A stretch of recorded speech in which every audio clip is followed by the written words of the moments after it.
This is Tailgate Talk number 8. Can't believe it's already 8.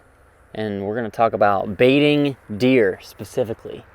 Yeah, that's something that's not going to pertain to everyone because it's not legal everywhere, but we're in Ohio where it is legal, and pretty much if you don't bait, your neighbors are, and you're probably not going to kill a deer. No, totally kidding.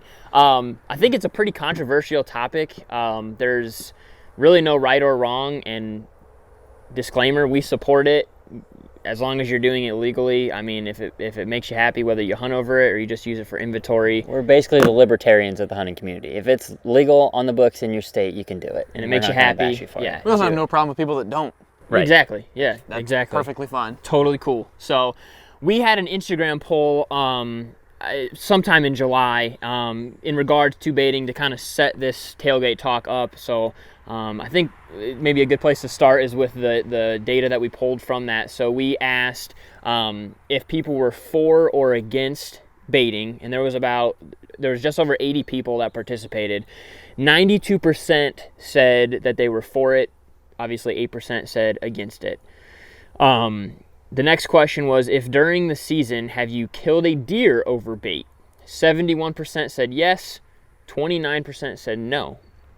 Now notice too, in these polls, we did not qualify what bait meant. We didn't Correct. say if it's a feeder, we didn't say if it's a corn pile, we didn't say if it's a mineral block. None of that stuff was disclosed. Right. We let them choose how they answered. It did have a picture of corn though. Well, yeah, but you're right.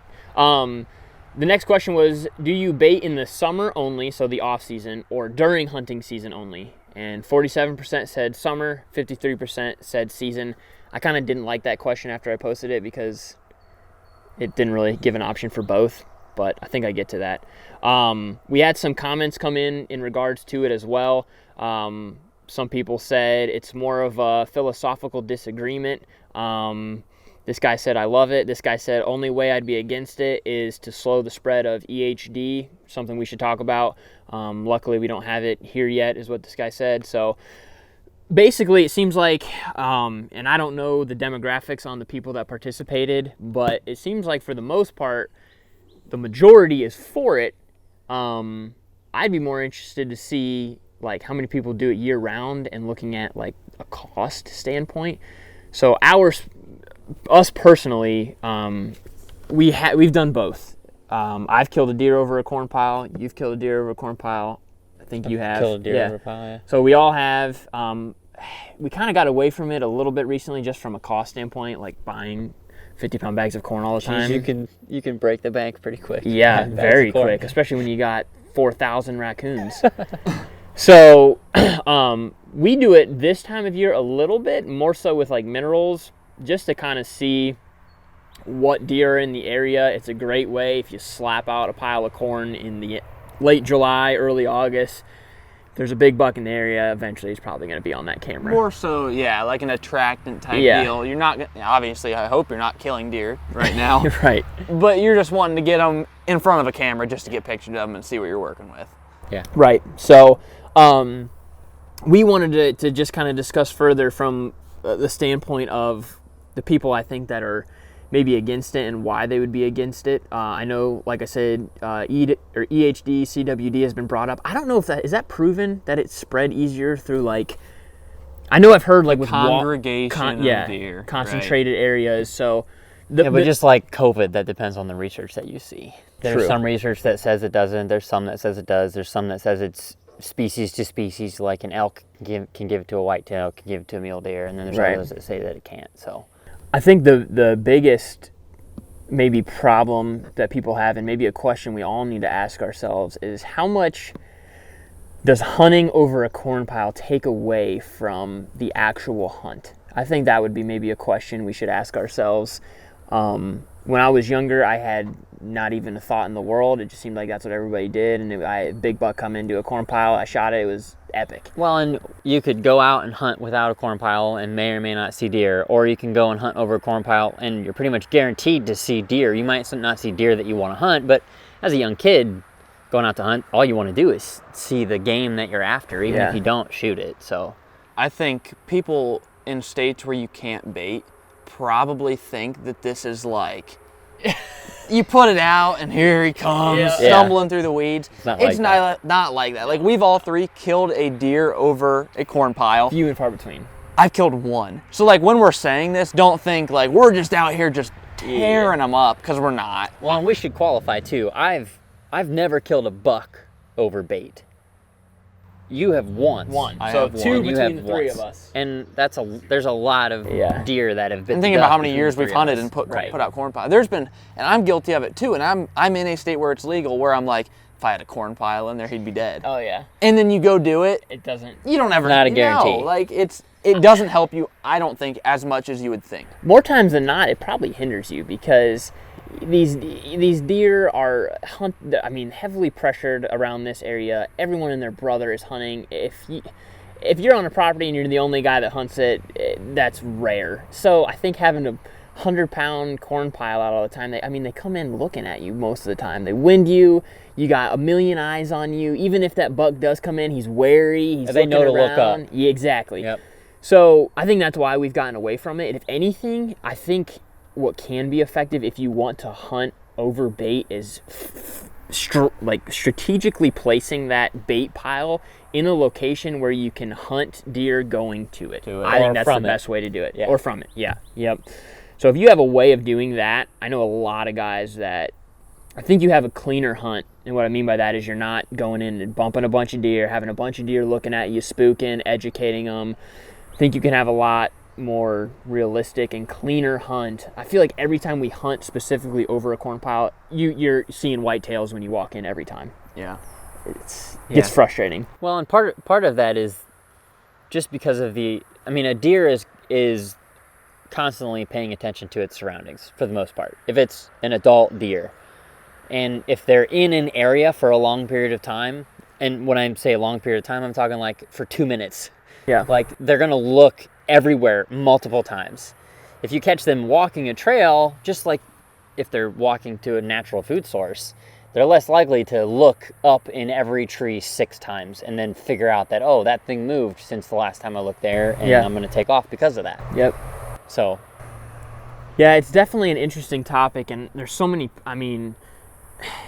what frustrates me, and I've bought it and tried it out and used it, but some of these companies, like, I feel like they're rip-offs. Like, these companies have these bags of corn that they mix in for $30, and they all mix you get in is some corn things and that make molasses. it smell good, and they just rip you off. Or the Rack Maker 4000. Yeah. And that's something, like, that's a different topic that I think we should talk about on a different occasion. But, like, the whole, your deer are going to have a 40% increase in antler size. Come here, deer. Like, that's great marketing, but doesn't mean that it necessarily works better than any other.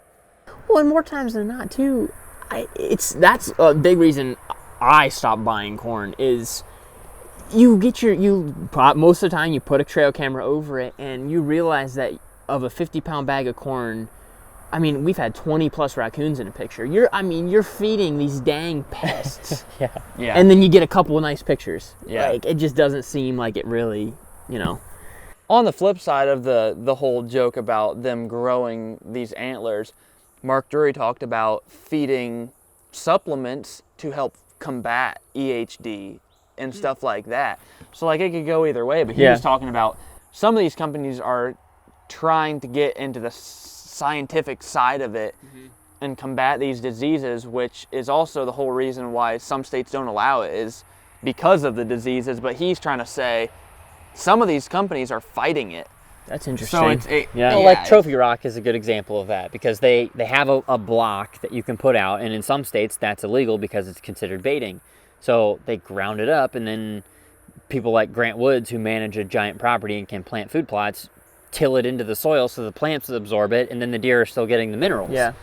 Now, well, and that's all that's natural. They like it's mine. Yeah, it's right. literally mine. So I'm all for that. I think that's cool. It could be considered bait, though. It is considered bait in those states because you're not allowed to put the rock out, but you're allowed to put it down as fertilizer for your plants, for your crops. So a lot of the tailgate talks we do, I think we try, at least, hopefully we succeed at it, but we try to hopefully offer some insight and some education to people that are new to this stuff, because we've been through it and failed and screwed up. So if you're new to deer hunting and you see people throwing out these giant piles of corn, just know that's not the only way you have to do it, and be prepared, I think, to be frustrated if you're going to go in and pound the same stand hunting over this corn pile. You're probably not going to kill a mature deer over it. You could, but probably not. It's like the trail cam debate, like how you go in there and you're so excited to check it. I'm the same way with corn. Like this weekend, July, when I was at the farm, like I was debating, like I was at rural camp, walking out the door, I'm like, oh, I need to go get a bag of corn. Like I have to, just because I want to give these deer every reason to come to this spot in front of my trail camera, so I can happily click through 3,000 pictures, half of them being coons, hoping to see just one nice buck. Well, but that brings us back to what we talked about right off the rip. And if you can afford it and it makes you happy and you like doing it, do it. I mean, heck yeah, why not? It's legal, do it. But we try to offer all aspects or look at both sides, and I think you got the guy that you see post the YouTube video killing a giant over corn, and then the guy's like, oh, that's all I have to do, and they're sorely disappointed, you know? So, but yeah, I'm the same way too. I got a bag of corn in the garage just waiting to put it out. So it's again, interesting. All of this is not to say that trail cameras are good or bad, or baiting is good or bad. It's that its utility is based on your strategy in using it and your implementation of that tool. Because a tool is only as good as the person using it. A hammer does you no good if you try to drive a screw into a piece of wood. Like, you don't have the right tool. You're not using the tool the right way. So use the hammer like a hammer. The goal is to learn how to use the tool. Right. What do you guys think anti-hunters think if they see someone baiting or read an article about baiting, or they feed deer in their backyard because they like seeing them, and then they realize people kill them when they do the same thing? They probably think it's just a slaughter fest. Yeah. When it's not. I mean, if you have out a corn pile, you see does, you see fawns. Which for us, we're pretty much hunting for a mature deer. Right. Buck. Well, you guys. Jake and I, at least. You're hunting for a broken main beam buck. But it's not. It's not like that. Right. And I do think that's probably how they see it. I don't know if you agree. I think my biggest takeaway from our conversation tonight, and from all of the thought that I've put into baiting deer specifically, is that more people need to trap. There are way too many raccoons out there, and I know now that a raccoon, their home territory is like a 300-yard square. Like, if you get on 40 acres, if you get pictures of 20 raccoons in one location at one time, you're probably only seeing raccoons that come from 5 of that 40-acre piece. Yeah, it's ridiculous. So you've got a problem. You need to start trapping and get rid of those things. It's absolutely crazy. But there was one other thing I wanted to talk about. Oh, I think... like somebody talked about smaller properties. So our dad's property is 50 acres, and like I said, all the neighbors hunt. So I think a lot of guys, whether they realize it or not subconsciously, like if all your neighbors are baiting, you put in maybe a lot of work on your property, you got stands everywhere, food plots, whatever, you almost feel like you need corn to like protect them. You know, like I got to keep these. I remember like I threw out the biggest pile of corn last year before gun season because I was like, you know, it's cold, these deer are hungry, the rut's kind of winding down. Like, I don't want to run into the neighbors and getting blasted by all these gun hunters. I'm going to put all this corn out here and hope they stick tight. Maybe that works, maybe it doesn't, but I think a lot of guys end up doing that. It's like, I want to protect, where I hunt. I don't want these deer getting shot by anybody but me. Maybe this corn pile will keep them at least close, even if I don't kill them. When you said that, I was automatically thinking to our corn pile for the giant buck. Yeah, exactly. The slow-mo video of me like body slamming into 400 pounds of corn with a bag of apples just flying everywhere. Like, that was our goal with that, was to keep that deer. Not so he didn't go get killed somewhere else because it was before the season. Right. But we thought having that would keep him in that influence his core area during the regular And we knew season. he was going to shed that velvet, and we're like, we want to give him every reason to stay here, which I don't look back and think, oh, we were wrong for doing that. he stayed. He got killed pretty much right there. Yeah, he stayed. So I don't think that's right or wrong necessarily, but that was just kind of a funny thing I thought about when you were talking about that. Yeah, absolutely. And I think it may work, you know. They're in gun season, they're pressured, bullets are slinging all over the neighbors. Hey, I got corn here in cover. It might keep a big buck or two alive. And then it snows and you still have corn out. You probably will see a lot of deer. And then you have to, there's always a counter argument with everything, but like you're talking about keeping a big buck somewhere. Mark Drury talked about the social pressure of having a corn pile. Big deer don't want to be living right next to another big deer. Like they try to spread out. So he was talking about he very rarely puts out just a big old corn pile. He tries to spread it out. Either multiple locations, or he'll literally, he said, draw a giant line along a logging trail or a ATV trail to keep those deer spread out, because they don't want to eat off of a corn pile that's a 3-foot diameter. That's a good point. Where you have 240, or in his case, 300-inch deer just sitting on top of each other. Like they don't like that. They're aggressive towards each other, and they're competitive animals. So. Interesting. We've all seen the meme, I'm sure, of the hunter and the DNR officer, and the hunter says, well, I get hungry in the tree stand. And the officer goes, that's a 40-pound bag of corn you have there. Like, when you dump a 40-pound bag of corn out in one spot, it doesn't cover very much. But if you trail it behind you and just drip that out, it would make a big difference. Yeah, so I just thought that was interesting. I've never tried it myself, but just the social aspect of it. Interesting. To keep deer apart from each other, because you're talking about having a corn pile and hoping to keep them in one exact area. Yeah. I don't know. Do you think more states will allow baiting in the future, or more states will take it away that have it? It seems like the current argument is to allow it. I don't know if that's what you're seeing. I'm just talking about my experiences and what I see on the internet. It seems like a lot of people are like, we need to get it. Yeah. What we saw with the crossbow hunting world is that, a lot of states initially were opposed to crossbows because they thought it would just be a slaughter fest. It's like, well, if you're going to shoot a crossbow, you might as well just shoot a gun, and then we'll just open the whole season up for gun hunters and we won't have any deer left. And that's not how it worked in any of the states that tried it. And now every year more and more states come on board and either adopt crossbow hunting policies in some form or fashion, or just open crossbow hunters up to the main archery season. I think that's what you're going to see with baiting too. Could be. It'll be interesting to see. So that pretty much wraps up just some of I know there wasn't really we just wanted to talk about it. I know there really wasn't like an answer or anything, but if you're for it, great, as long as it's legal. If you're against it, keep doing what you're doing. That's totally fine. Your pockets are probably a lot bigger if you're against it. And if you're an anti-hunter or a non-hunter or whatever, and you have questions about baiting and the ethics behind it, we'd love to talk to you about it, as always. I know we say that at the end, or at least I say that at the end of all our videos, but we really would love to talk to you about it. So other than that, we'll see you guys on the next one. Not sure what we're going to be covering, but hopefully it'll be good. I'm going to continue to walk. Yep. Ready? Yep.